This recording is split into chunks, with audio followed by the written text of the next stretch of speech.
우리 하박국 1장, 2장은 하박국의 질문과 하나님의 응답이 두 차례 이렇게 나왔다 하는 것을 우리가 계속해서 반복해서 살펴보았습니다.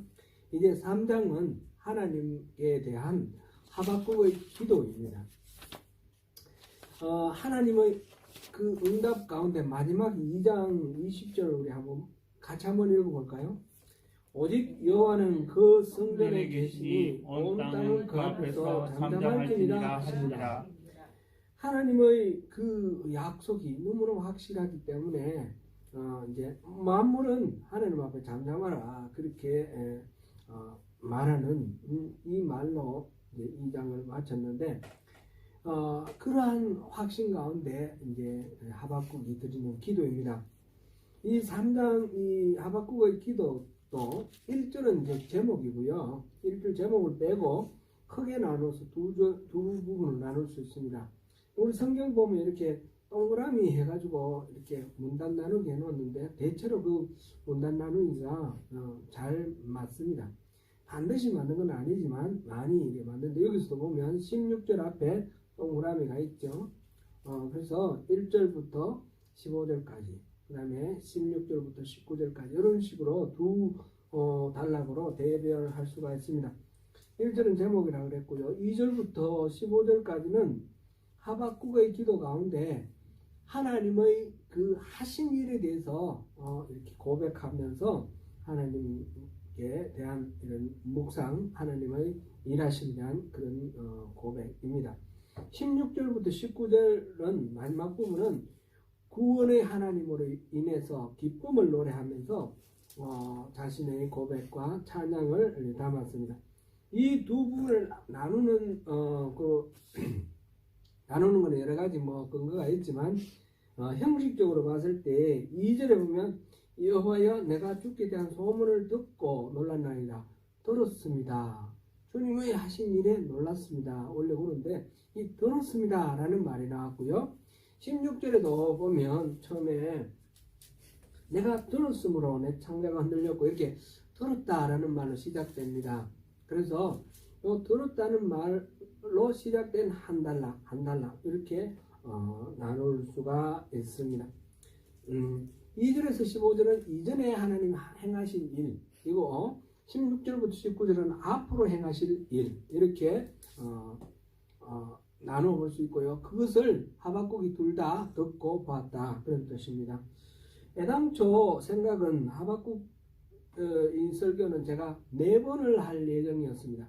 그런데 지난 시간에 2장 5절부터 20절 사이에 이 부분을 하고 이렇게 하나님이 제 마음에 주시는 말씀이 너무 많아가지고 2번을 나눠서 했습니다.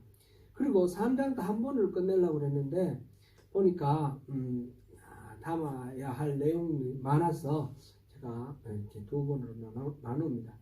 나누되 문단으로 전체에서 1절부터 15절 그 다음에 16절 19절 이렇게 나누지 않고 1절부터 오늘 7절까지 끊었는데 그 안에 담을 내용이 많기 때문에 제가 그렇게 했습니다. 그래서 하박국은 전체적으로 6번 이렇게 설교하게 됩니다.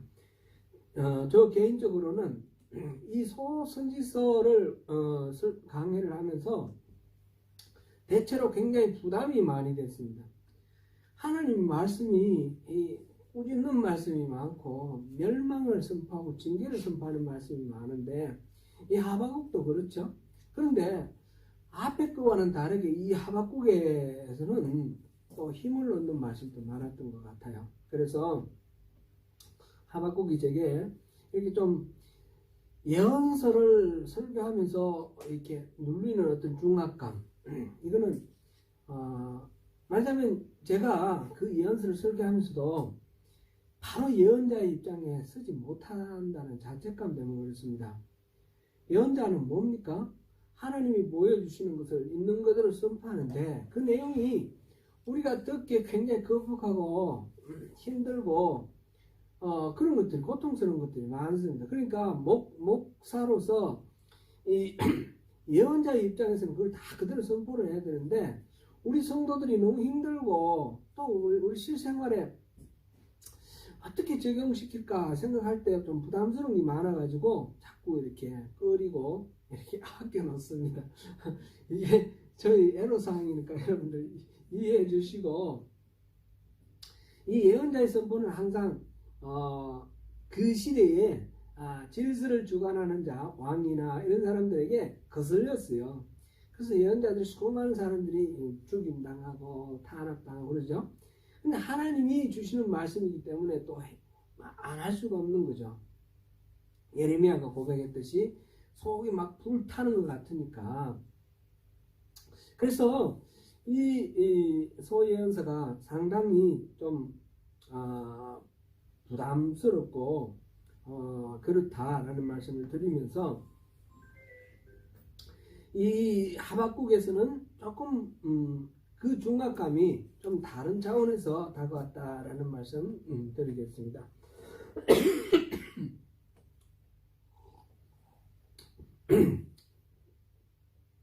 2절부터 15절까지가 한 단락이라고 그랬는데, 1절은 이제 제목입니다. 1절은 제목이고, 그 다음에 19절 마지막에 보면 또 그 매점 말이 나오는데요. 1절부터 먼저 한번 보고 넘어갈까요? 1절을 보면, 시기오노스에 맞춘 선지자 하박국의 기도라. 어디에 맞췄다 그런데 이 시기오노스이 뭔지는 정확히 모릅니다. 이게 무슨 악기인지. 시편에 보면 이런 말이 많이 나오죠. 어디에 맞춰서. 근데 그게 어디에 맞춘다는 게 악기 이름일 때도 있고 어느 어떤 운율일 때도 있어요. 아마 이 시기오노스는 악기는 아닌 것 같아요. 운율로서 시편 7편에 보면 시가요시라는 게 나오는데 그거의 복수다, 이렇게 신학자들이 이야기를 합니다. 그래서 어떤 운율에 맞췄다. 우리 그 전통 민요에 보면 장단이 있잖아요. 국거리 장단, 도드리 장단, 뭐 중중머리, 뭐 자진머리 이런 게 있잖아요.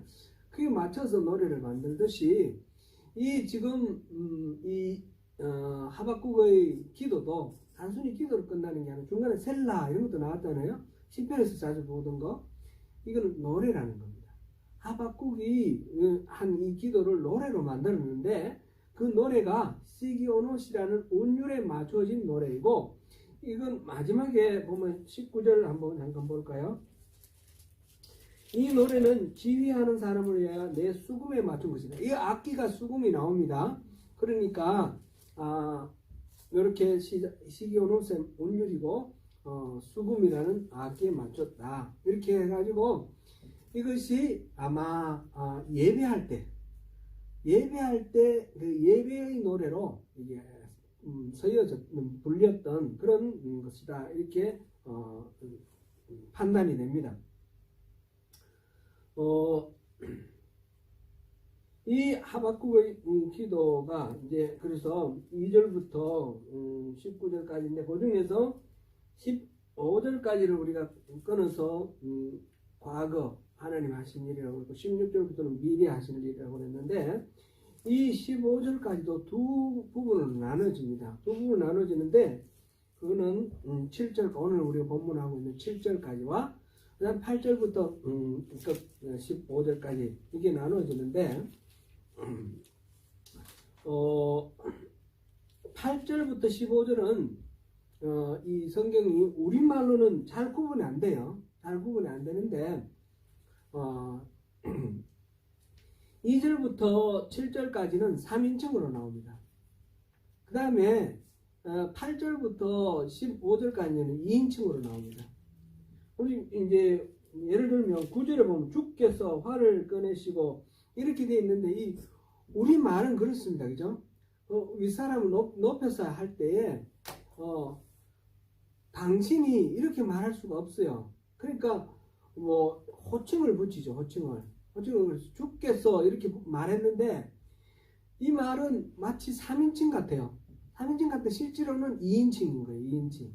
그래서 이 문장이 이렇게 기록되어 있는데 이 7절까지는 3인칭으로 여호와를 지칭했고 그분은 이렇게 되어 있고 8절부터는 당신은 이렇게 되어 있다 이 말이죠. 하나님을. 그렇게 돼서 이게 내용이 다르게 나와 있고, 그리고 2절부터 7절까지는 하나님이 나타나시는 거예요. 현현, 임재 이렇게 표현하죠. 하나님이 나타나시는 모습이고, 그 다음에 8절부터 15절까지는 나타나셔서 하시는 일을 하시는 장면이에요.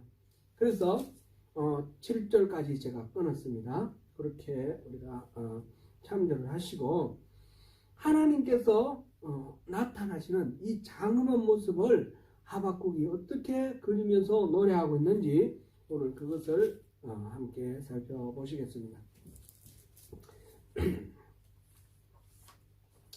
2절에서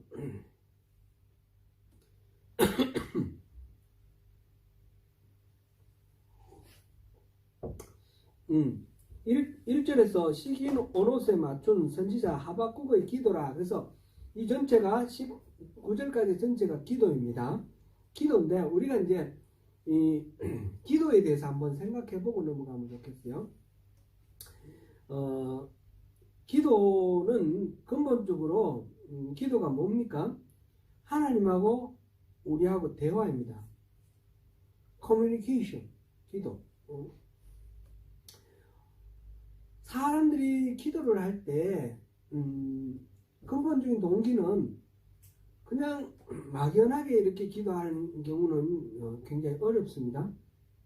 구체적인 어떤 문제를 가지고 문제를 아뢰든지 아니면 어떤 소원이 있을 때 소원을 아뢰든지 이런 식으로 기도에 접근을 합니다. 그런데 제가 이제 소명교회 와서 설교를 하면서 여러 번 강조한 거는 우리 신앙이 자기중심적인 신앙이 되어서는 절대 안 된다. 그런 말씀을 많이 강조를 했습니다. 우리 한국 교회가 참 많은 문제가 있는데 가장 제가 봤을 때 핵심적인 문제가 이 전통적인 샤머니즘의 그 영향력을 벗어나지 못하고 있다는 겁니다. 아주 초급적인 이 신앙, 민간 신앙, 이 샤머니즘의 틀에서 크게 벗어나지 못했기 때문에 이 기독교가 굉장히 자기중심적이고 이기적인 그런 종교가 되었습니다. 그리고 기복주의적입니다. 그래서 예수 잘 믿는다라는 것은 왜 예수를 잘 믿느냐, 왜 잘 믿어야 되느냐, 그거는 내가 가지고 있는 여러 가지 문제를 해결하고 내가 소망하는 여러 가지 소원들을 이루기 위해서입니다. 그래서 신앙의 목적이 문제 해결과 소원 성취 이렇게 요약될 수 있습니다. 근데 이거는 지극히 개인적이고 지극히 자기중심적인 겁니다. 하나님은 내가 원하는 이 문제 해결을 위해서 동원되는 하나의 수단입니다. 우리가 기도는 주여 주여 하지만 사실은 주님이 아니라 종을 부르는 거예요. 하나님을 종처럼 부르. 이거 해결해내라, 저거 해결해내라, 나 이거 원하는데 이거 갖다 달라, 저거 갖다 달라. 하나님을 종으로 부리는 그런 상황입니다. 우리 일반적으로 우리 한국 기독교의 성도들의 어떤 신앙의 태도가 자기중심적이고 하나님을 주인으로 모시는 게 아니라 종으로 부리는 그런 주객이 전도된 그런 신앙생활을 하고 있다라는 것입니다. 그런 말씀을 제가 드리고, 그래서 항상 하나님 중심으로 우리가 신앙생활을 해야 된다. 자기를 부인하고 자기 십자가를 지고 주님을 따르는 그런 신앙생활을 해야 된다 그랬는데, 그것이 구체적으로 어떻게 이루어져야 되는가? 특별히 기도할 때 자기중심적으로 기도하지 마라 그러면, 제가 이제 전에도 그런 걸 이제 경험을 했는데, 기도할 게 없다는 거예요. 자기중심적으로 기도하지 말고 하나님 뜻을 구하라 그러니까 하나님 뜻을 알려주세요. 그러고는 할 말이 없는 거예요.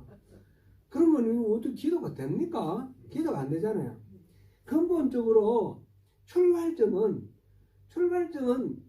자기 문제에서 출발하는 게 정상입니다. 자녀가 조금 어린 애가 부모한테 와가지고 이 뭐 필요하면 학용품을 사달라는지 뭐가 필요한 거 이제 얘기를 해야 되는데 그거 안 하고 아버님 아버님 뜻이 무엇입니까? 제가 어떻게 하면 살까요? 이러면서 한다면 굉장히 이게 어려워지겠죠. 이 부모와 자식 간의 관계가 설정이 안 되는 거죠. 그러니까 자식은 부모에게 자기의 일을 얘기를 해야 되는 거예요. 자기 시시콜콜 그래야지 더 가까워지는 거예요. 시시콜콜 얘기할 것들은 주로 문제라든지 뭐 바라는 바라든지 그런 거일 수밖에 없지요. 그러면 자기 중심적이지 않으면서 이게 이제 정직하게 자기의 모든 일들을 다 하나님께 아뢰할 수 있는 그런 기도는 어떻게 구체화되어야 되는가? 이게 이제 우리 바른 신앙을 위해서 필요한 거죠. 이거를 어떻게 우리가 이해하면 좋을까? 제가 이제 여러 가지를 생각해 봤는데 이런 식으로 우리가 생각하면 좋을 것 같아요. 환자가 의사를 만나러 갈 때 그 의사 앞에서 얘기하는 건 뭡니까? 자기 아픈 곳을 얘기하는 거예요. 여러 가지 증상을. 여기가 불편하고 여기가 아프고 여기 문제 말하자면 문제를 얘기를 합니다. 다만 이 환자가 자기중심적인 우리 기도를 하지 말자 했을 때 하나님 앞에 우리가 우리 문제를 얘기할 때 어떻게 해야 되느냐 생각해 보면 이 환자가 의사한테 가서 내 증상이 이런데 이렇게 고쳐주세요. 아마 내가 보니까 이거 위암 같아요. 이 약은 이거로 지어주세요. 이렇게 하면 안 된다는 거죠. 자기 증상만 다 얘기를 하고 그 다음에 진단과 치료는 의사께 맡겨야 되는 거죠. 그러니까 우리가 하나님께 기도할 때도 우리의 문제를 진솔하게 얘기를 하되 하나님의 진단과 하나님의 처방을 기다려야 되는 겁니다. 내가 결론 내놓고 내 원하는 대로 이거 해주세요 저거 해주세요 이거 아니면 안 돼요 그러면서 때를 쓰고 막 이런 식으로 기도를 하면 결국 자기중심적인 그런 신앙에서 벗어날 수가 없는 거예요. 하나님께 주도권을 맡기자는 거예요. 우리 모든 있는 일을 정직하게 고백하되 하나님께 주도권을 맡기는 그런 기도를 할 때에 하나님께서 진단하시고 하나님께서 처방을 우리에게 주십니다. 우리 구체적으로 이제 기도할 때 보면 어떤 문제를 막 기도하는 동안에 하나님의 응답이 머릿속에 떠오르기도 합니다. 마음에 이렇게 감동이 오기도 하고 막 기도하다가 응답을 얻을 수도 있습니다. 근데 이제 대부분 막 내 원하는 거 내가 할 말만 다 쏟아버리고 그냥 자리를 툴툴 뜨고 일어나는 경우들이 많죠. 뭐 중간에 이제 어떤 감동이 있고 응답이 있었다 할지라도 그게 온전하지 않다는 겁니다. 그래서 이거를 우리가 실질적인 기도 생활에 실질적인 신앙 생활에서 적용하려고 그러면 하나님이 말씀하실 기회를 드리자. 그래서 기도하면서 하나님 응답 듣기도 하지만 내가 드릴 말씀 다 드리고 난 뒤에는 하나님 응답을 기다리는 시간.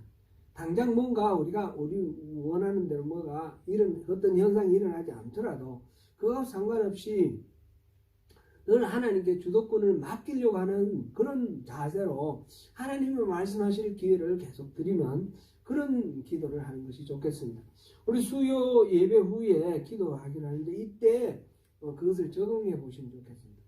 내가 기도할 거 다 기도하고 그 다음에는 최소한 한 5분 정도는 기다리면서 주님이 어떤 응답을 주시는지 기다리고 그런 것들을 우리가 계속해서 습관적으로 하다 보면 우리의 뜻이 아니라 하나님의 뜻을 헤아리려고 하는 그런 우리의 기도 자세가 되고 그래서 자기 중심적이지 않고 하나님 중심적인 신앙생활을 우리가 자리를 잡을 수 있게 됩니다. 지금 지금 하박국의 기도를 한번 분석을 해보면 이렇습니다. 하박국은 지금 이 기도가 2절부터 19절까지인데 이 기도 1절은 이제 제목이라고 그랬고요. 2절부터 19절까지인데 2절이 간구입니다. 간구. 자기가 원하는 것을 희망하는 것을 막 구했습니다. 그 다음에 3절부터 15절 3절부터 마지막까지는 사실상 하나님에 대한 찬양입니다.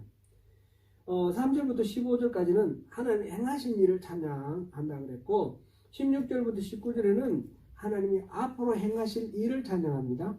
그와 동시에 하나님의 일을 찬양하면서 자기의 결단이 들어있죠. 하나님에 대한 신뢰. 그래서 내가 이렇게 살겠다.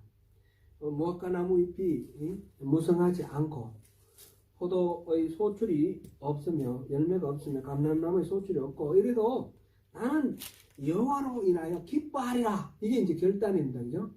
이 기도 가운데 하나님에 대한 신뢰, 이것이 이제 뿌리를 깊이 내리면서 자기는 이 신뢰로 살아가겠다. 그런 결단을 하게 되는 것입니다. 하박국의 기도에 이런 내용들이 있습니다. 그래서 우리 간구만 하고 다 끝나버리는 것이 아니라 간구와 하나님에 대한 이해, 하나님은 어떤 분이신지, 하나님에 대한 이해, 하나님에 대한 그 신뢰, 그리고 나의 삶의 결단, 이런 것들이 기도 속에 담길 수 있도록 이 하박국이 좋은 하나의 모델이 되는 것 같습니다. 지금 3장 전체가 기도인데 그중에 간구는 2절뿐입니다. 그렇게 우리가 참고하면 좋을 것 같습니다. 이제 2절 들어가 봅니다. 2절 우리 같이 한번 읽어볼까요? 시작. 여호와여, 내가 주께 대한 소문을 듣고 놀랐나이다. 여호와여, 주는 주의 일을 이 수년 내에 부응하게 하소서. 이 수년 내에 나타내시옵소서. 진노 중이라도 긍휼을 잊지 마옵소서.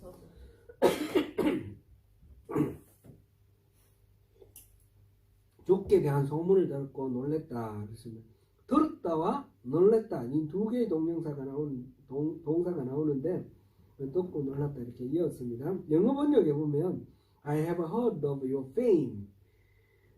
그게 하나의 문장이고 또 I stand in awe of your deeds, Lord. 당신의 그 하신 일을 보고 내가 경외심을 가지고 주님 앞에 씁니다. 그런 식으로 지금 두 문장으로 이렇게 분류를 해놨습니다. 그래 하나님에 대해서 지금 1장부터 2장까지 하나님이 이 하박국에게 응답을 해주셨습니다. 응답을 해주셨는데 그 하나님이 하실 일들에 대해서 자신이 그동안에 이제 들었던 소문이라고 표현되는데 여러 가지 하나님이 일하심에 대해서 들었던 것, 지금 하나님 말씀에서 응답 들었던 것, 이걸 생각을 하고 하나님 앞에 경외심을 가지고 서 있는 그런 모습입니다. 그 다음에 이제 나오는 이 구절이 참 중요한 구절인데, 여호와여, 주는 주의 일을 이 수년 내에 부응하게 하옵소서. 이 구절 많이 들어본 것 같지 않습니까? 이 구절은 교회에서 이 표어로 많이 사용합니다. 수년 내에 부응을 보게 하옵소서. 부응하게 하옵소서. 되게 좋죠. 우리 교회도 그런 이런 표현을 해도 좋겠습니다. 근데 이거를 내용을 정확히 알고 표현을 해야 됩니다. 내용을 모르고 표현을 하면 엉뚱한 얘기가 되는 겁니다.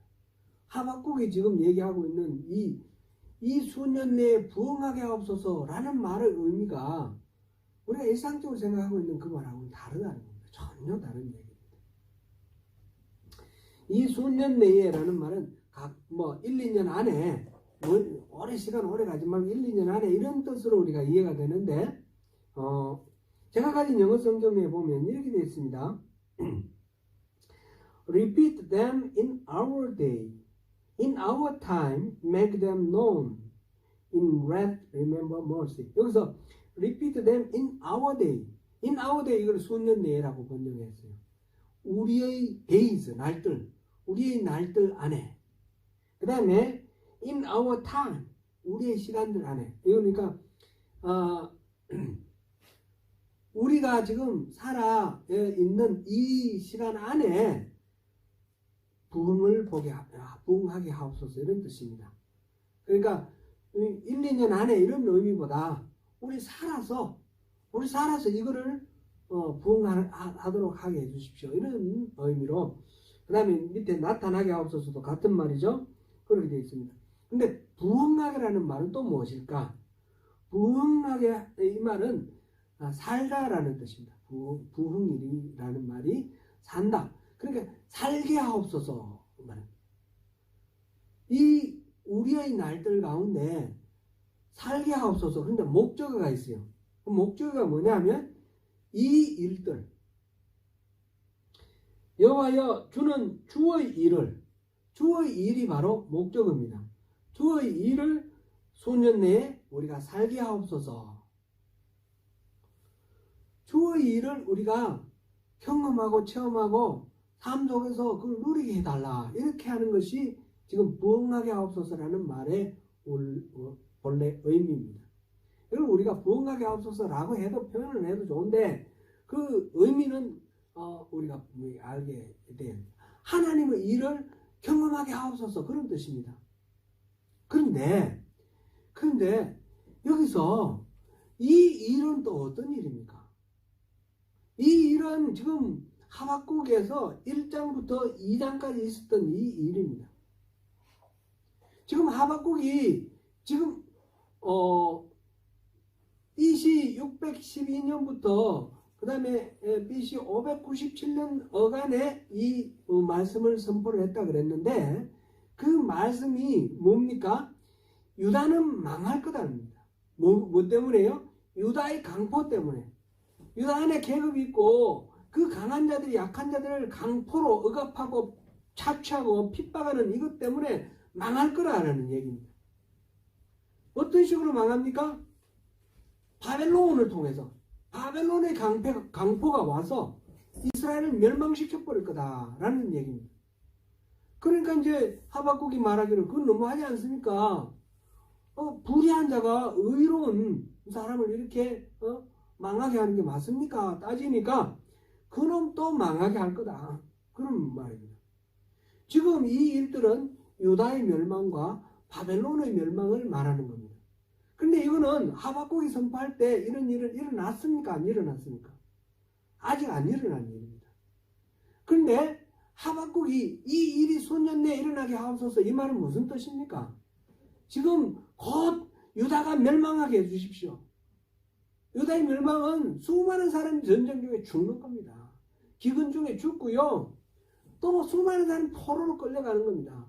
수많은 사람이 전쟁을 피해서 광야로 헤매다가 거기서 뭐 굶어 죽거나 짐승들이 잡혀 죽거나 그런 피격적인 상황이 벌어지는 겁니다. 지금 하박국이 기도하는 내용이 그겁니다. 유다가 그렇게 망하는 일이 수년 내에 곧 내가 살아있는 동안에 일어나게 해 주십시오. 그뿐이 아니라 이 바벨론도 그렇게 망하는 것을 보게 해 주십시오. 이거는 부흥하게 수년 내에 부흥하게 해주세요. 우리 교회에 막 믿는 사람들이 많이 모여가 이런 식으로 숫자도 늘고 재정도 튼튼해지고 그래서 또 막 이웃에 뭐 이런 선교사도 파송하고 좋은 일하고 이런 교회를 이루게 해주십시오. 참 그 좋은 얘기고요. 그 하나님 은혜 그렇게 이루어져야 되겠지만 하박국이 말하는 것은 그런 게 아니라는 겁니다.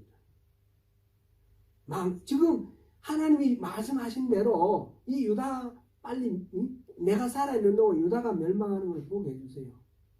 그래서 수많은 사람들이 잡혀가고 죽고 이렇게 하는 것을 보게 해주세요. 그래서 강포로 인해서 민족을 같은 백성 안에서 강한 자가 약한 자를 억압하고 착취하는 이런 일이 심판받는 것을 내가 보게 해주세요. 그리고 그뿐 아니라 강한 나라 제국주의 이 바벨론 제국이 자기들의 그 힘인 줄 알고 하나님이 허락하신 이 심판인데 마치 자기들이 강해서 그런 줄 알고 교만해져 가지고 약한 나라들을 침략하고 공격하고 하는 이런 일들 이게 심판받아서 망하는 것을 내가 살아있는 동안 경험할 수 있도록 하나님 일해 주세요. 이 말입니다. 그러니까 이 수년 내에 하나님의 일을 경험하게 하세요. 수년 내에 부응하게 하세요. 이 말은 어떻게 보면 사실은 끔찍스러운 일입니다. 그렇지 않습니까? 좀 무섭고 두렵고 떨리는 그런 일입니다. 그러나 왜 이런 기도를 할 수 있습니까? 하나님이 신실하신 것을 믿기 때문에. 비록 우리에게 어려움이 있고 고난이 있고 고통이 있을지라도 그 과정을 통해서 하나님께서 하나님의 의를 이루실 것을 믿기 때문에 그래서 이렇게 해 주십시오. 이렇게 기도하는 내용입니다. 이것은 하나님께서 허락하시는 이 어려움, 시련 가운데서 그 모든 것들을 겪으면서 하나님께서 역사의 주관자이심을 보게 해주세요. 그래서 성전에 하나님 계시니까 세계 모든 사람들이 잠잠하라 그랬잖아요. 온 세계가 잠잠하라 그랬잖아요. 바로 그러한 것들을 내가 삶에서 경험하고 겪게 해주세요.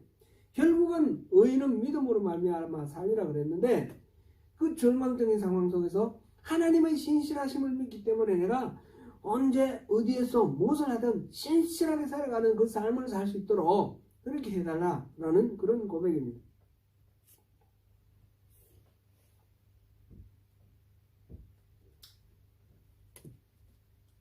그 모진 과정 속에서 하나님의 긍휼을 더하여 구하고 있습니다. 하나님 긍휼을. 빌립보서 4장 10절에서 13절을 우리 같이 한번 읽어보겠습니다.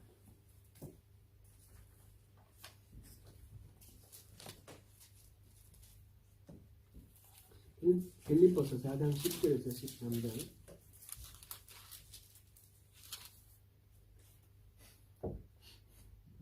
시작. 내가 주 안에서 크게 기뻐함은 너희가 나를 생각하던 것이 이제 다시 싹이 나미니 너희가 또한 이를 위하여 생각은 하였으나 기회가 없었으므로 내가 궁핍함으로 말하는 것이 아니라 어떠한 형편이든지 나는 자족하기를 배우노라. 나는 비천에 처할 줄도 알고 풍부에 처할 줄도 알아. 모든 일, 배부름과 배고픔과 풍부와 궁핍에도 처할 줄 아는 일체의 비결을 배우노라. 내게 능력 주시는 자 안에서 내가 모든 것을 할 수 있느니라. 바울의 이 고백이 지금 하박국의 이 기도 내용이다 이렇게 볼 수도 있습니다. 그냥 모든 것들이 다 평탄하게 잘 되고 막 부흥해 승승장구하고 이런 부흥을 말하는 것이 아니고 이 모진 시련이 닥치겠지만 그 가운데서 하나님의 신실하심을 믿고 믿음으로 살아나가는 그런 삶을 내가 살아갈 수 있도록 그것을 경험할 수 있도록 하나님 그렇게 은혜를 베풀어 주세요. 이렇게 고백하고 있는 그런 기도입니다. 이제 그렇게 간구를 하면서 하나님을 찬양하는데 3절부터 7절까지는 하나님의 임재를 찬양한다 그랬습니다. 3절을 보니까 하나님이 대만에서부터 오시며 거룩한 자가 바란산에서 오시는도다 셀라. 그런데 대만은 에돔의 수도가 대만입니다. 에돔 이스라엘보다 유다보다 남쪽에 있죠. 아카바만 쪽으로 이렇게 있는 그 에돔에서부터 오고 또 바란산에서 온다 그럽니다. 바란산은 이 시나이 반도의 맨 꼭대기에 시내산이 있지 않습니까? 거기서 이스라엘 쪽으로 올라오다가 가데스 바네아가 있지 않습니까? 가데스 바네아부터는 유다 땅으로 이렇게 보는데 그 가데스 바네아 근처가 바란산입니다. 바란 광야, 바란산. 그러니까 이 이스라엘의 남쪽이죠. 이스라엘 남쪽입니다. 그러니까 하나님이 남쪽에서 온다라는 거예요. 하나님이 남쪽에서 온다라는 거는 이는 이집트에서 출애굽해서 온 경로를 말하는 거로 이렇게 받아들여집니다. 그래서 하나님의 임재를 하나님이 이스라엘을 구원하신 역사 속에서 이렇게 하나님 임재를 기억하고 다시 바라보는 그런 것입니다.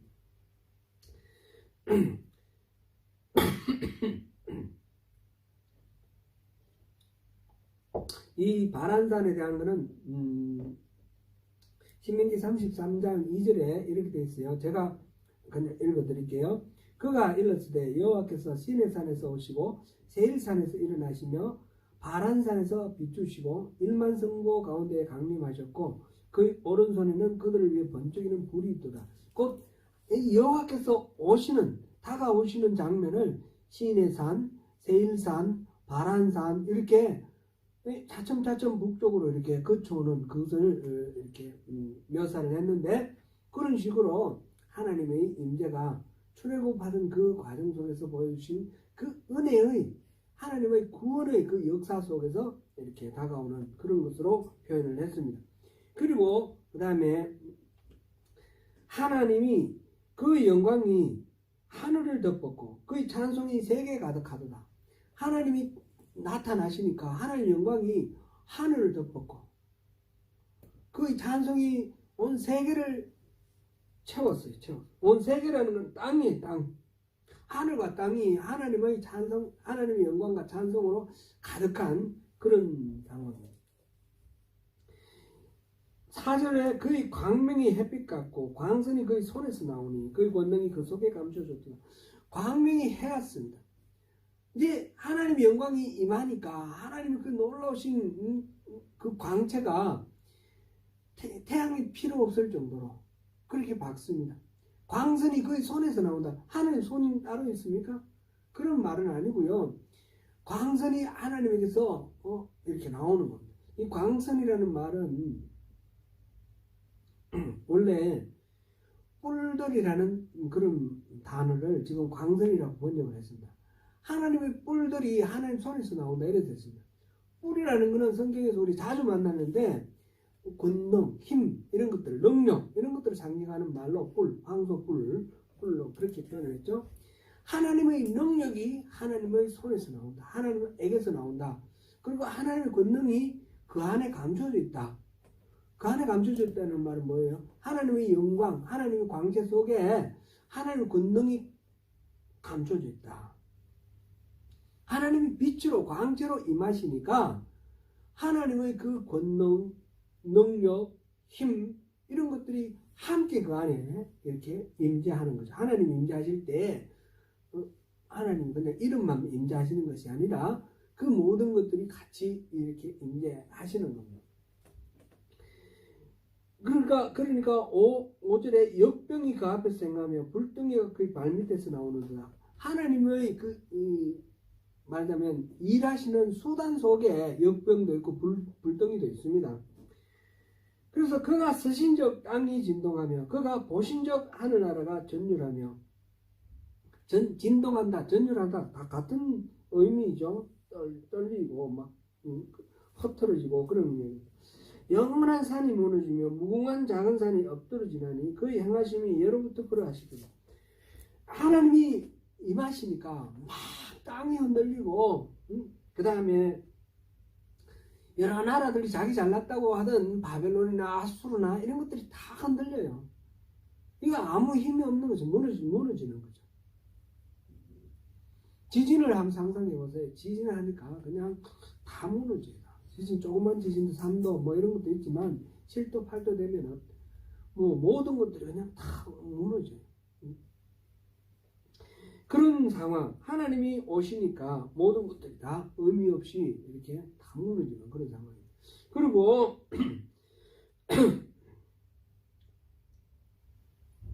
영원한 산이 무너지고 무궁한 작은 산이 엎드러진다. 영원한이나 무궁한이나 다 같은 의미죠.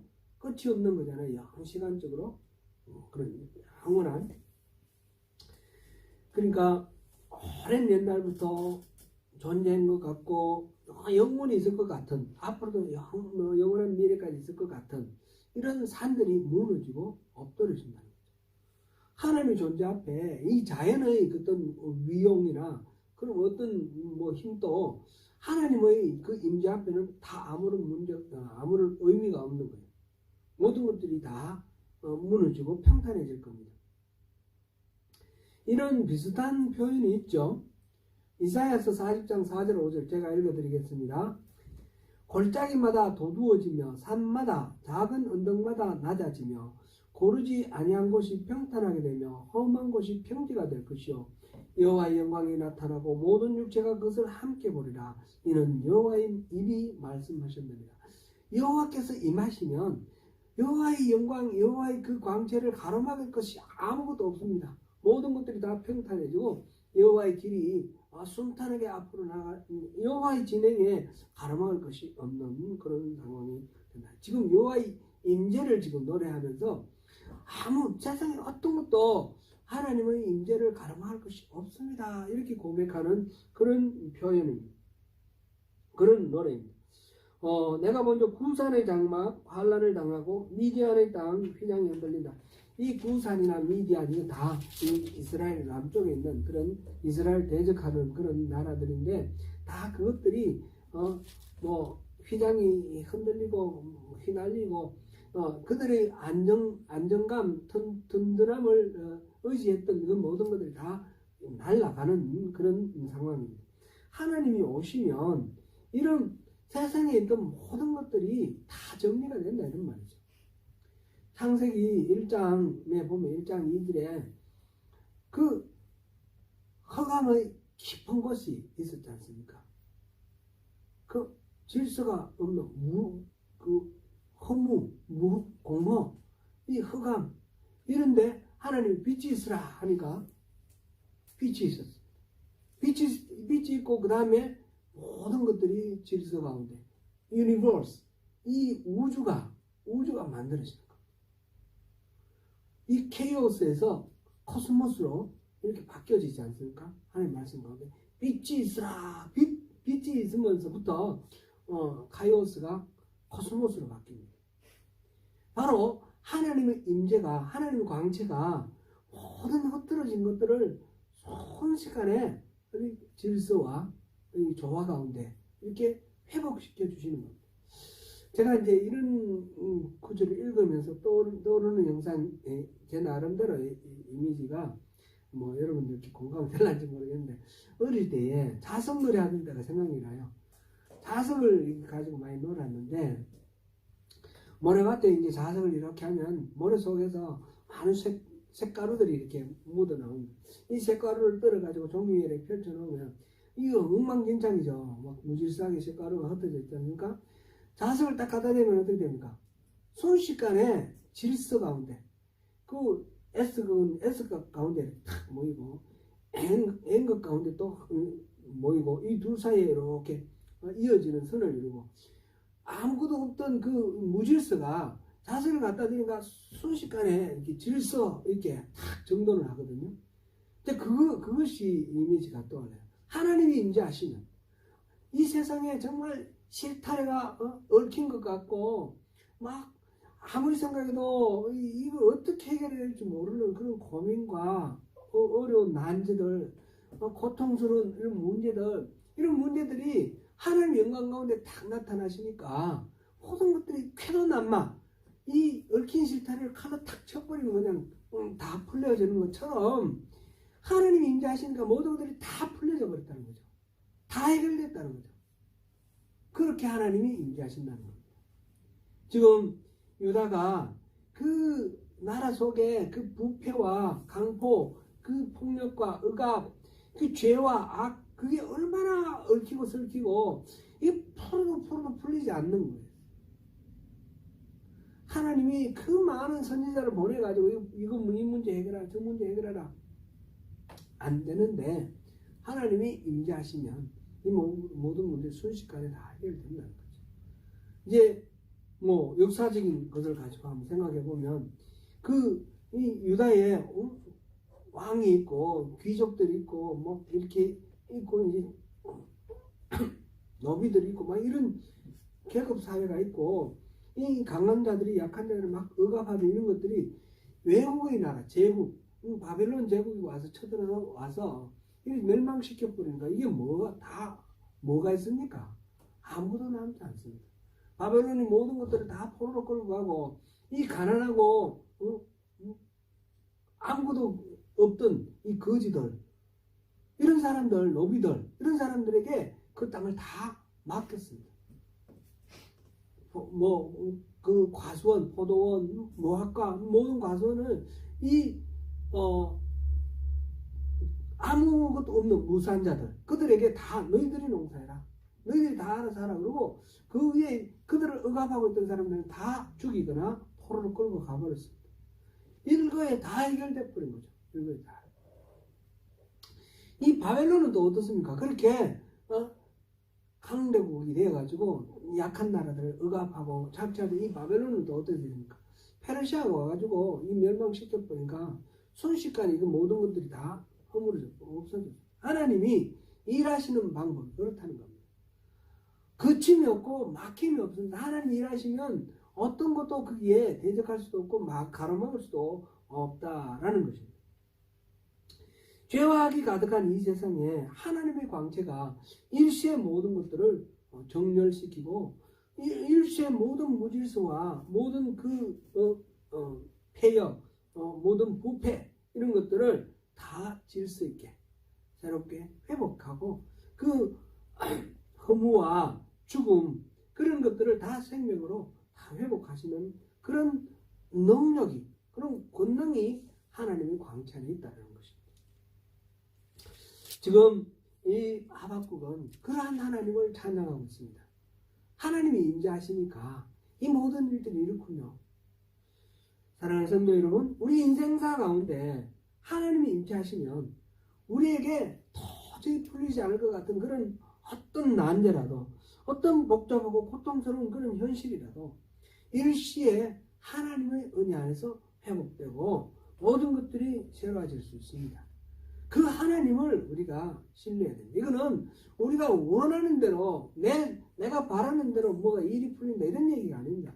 하나님의 뜻 안에서, 하나님의 뜻 안에서 우리 삶의 모든 매듭을 풀어주시고 실타를 푸시는 그런 은혜가 수일 내에 내가 살아있는 동안 그 하나님의 큰 일을 부응하게 하소서, 내가 생활하게 하소서, 이게 그것을 겪어서 내가 누리게 하소서, 하나님의 그 권능을 내가 삶으로 살게 하소서, 이게 하박국의 기도입니다. 이것이 바로 저와 여러분들의 기도입니다. 주님 은혜 안에서 수일 내에 부응하게 하시기를 축원합니다. 기도하겠습니다.